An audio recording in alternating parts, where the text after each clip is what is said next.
Hi friends, ரொம்ப நாளாக கோதுமை வாங்கி அப்படியே வச்சுட்டேன். அதை ஒன்றும் பண்ணாமல் வச்சதுனால என்னமோ செல்லு பிடிக்கிற ரேஞ்ச் ஆயிடுச்சு. நான் அப்புறம் எடுத்து தண்ணிக்குள்ளே போட்டு கழுவி எடுத்தேன்னா லைட்டாக வெதர் சேஞ்ச் ஆக ஆரம்பிச்சு. இனி மழை சாரல் தான் காயறது சந்தேகம். சரி என்னமோ ஆகட்டும்னு சொல்லி ஒரு துணியில் பரப்பி வச்சுட்டேன். அதுக்கப்புறம் சமையல் பண்ணலான்னு போனால் ஒரு மூடே வரமாட்டேங்குது. என்னமோ இன்றைக்கி மூட் அப்செட்டு. கீரை வாங்கி வச்சுருந்தேன். நேற்று பல்லடத்தில் வந்து கீரை ரொம்ப நல்லா வரும். நிறைய கீரை ஈவினிங் ஆச்சுன்னா பல வெரைட்டிலையும் வந்து குமிஞ்சிருக்கும்.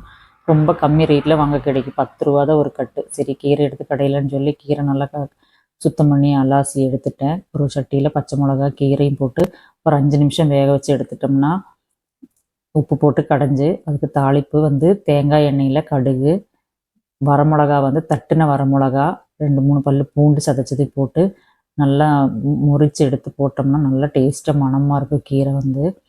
அதுக்கப்புறம் என்ன கீரைக்கு வந்து ரொம்ப பருப்பெல்லாம் போட்டு கடைஞ்சோம்னா நல்லா டேஸ்ட்டாக இருக்கும். நான் இன்றைக்கி எனக்கு மூடு இல்லை பருப்பெல்லாம் வேக வைக்காதனால சிம்பிளாகவே முடிச்சுட்டேன்.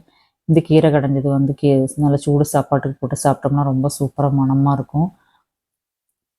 அதுக்கப்புறம் என்ன அவ்வளோதான். இன்றைக்கி லஞ்ச் இப்படியே முடிச்சுட்டு இந்த வீடியோ உங்களுக்கு பிடிச்சிருந்தா சேனல் சப்ஸ்கிரைப் பண்ணுங்கள். தேங்க்யூ.